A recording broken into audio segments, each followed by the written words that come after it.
Team who'd like a little of that success, and that's the Browns as we come to you from First Energy Stadium here in Cleveland. Today, it's Week 12 of the NFL season, and we've got a good one in store between the New York Giants and the Cleveland Browns.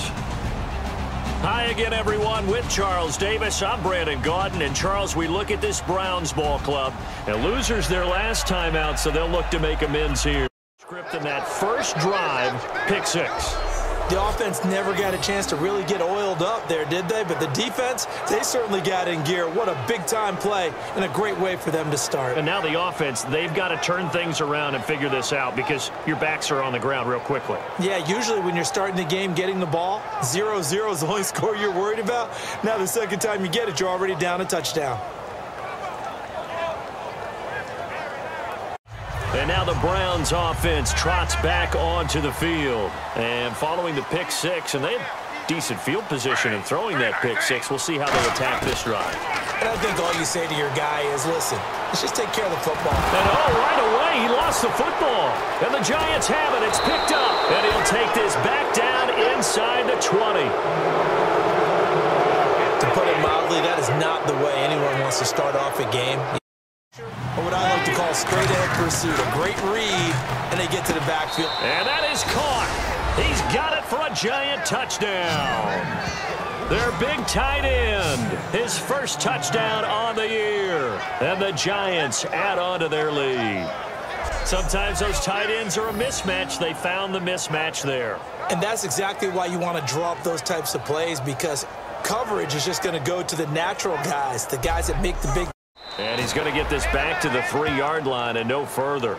No gain on the play that time, and it sets up second and goal. I don't know about you, Brandon, but I often think to myself, in these situations, I want a back who can create his own space, who can break tackles, and in a sense, become... Diving for the end zone, and the ball's knocked out. And who's got it? The Giants! Partner, you know how often we hear about big offensive linemen up on linebackers quicker, and it usually gives you an advantage. And this is caught inside the 5. And he will take it on in for a Giant touchdown. Victor Cruz hitting double digits with his 10th touchdown of the season. And the Giants are able to grow their lead. And that time, he came out of the slot for that big play downfield for the score. I think what we just saw there, partner, was... And he is in. Touchdown, New York. Paul Perkins, touchdown number 18 on the year. And the Giants add on to their lead. Well, looking down at my game card here, that's 5 drives now for them and 4 touchdowns. I think anybody would take an 80% ratio. I'm sure that they would, but if you flip it over to the other side of the ball, what are they going to hang their hat on? There was one possession. They held them to no score whatsoever. And he's not going to get it on that play either. And he takes it into the end zone for a Giant TD. Paul Perkins with his 19th touchdown, his second of the game. And the Giants just continue to pour it on. And he certainly played a pivotal role with those 2 TDs and why they're up on the scoreboard right now. Well, someone's all about winning, aren't they? Because he's not worried about the number. Another touchdown. This thing is ugly. And, my friend, I think it's safe to say that this game is pretty much deceased at this point. It's taken a knee, so to speak. It is definitely this victory formation. Take the snap, take the knee, call it a night, you know, call it a game, call it whatever. I agree with you totally. I don't think there's much left to get except for those who want to run up the score.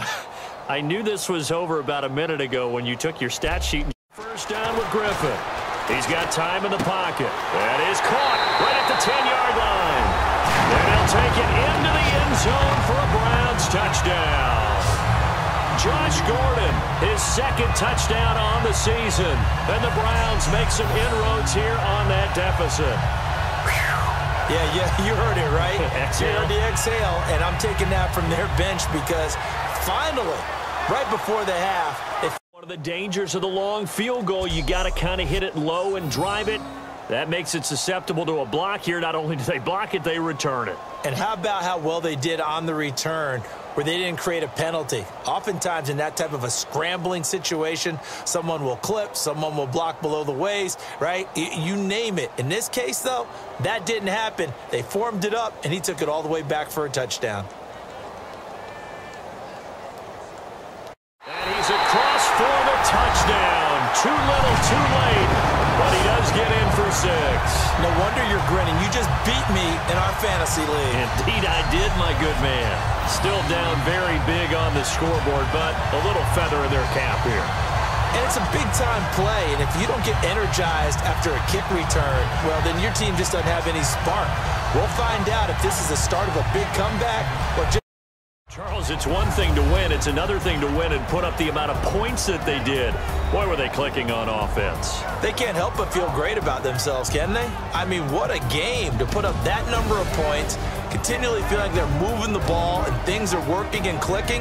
They think that they can bottle this and carry it with them. And as an offensive coordinator, you just don't think you can do anything wrong. Whatever you call, run, pass, it's all going to work. That's called being in the zone.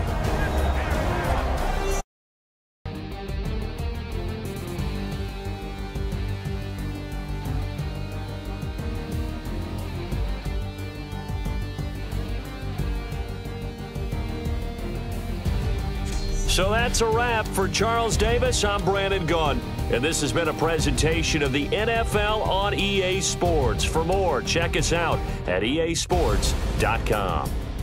With that,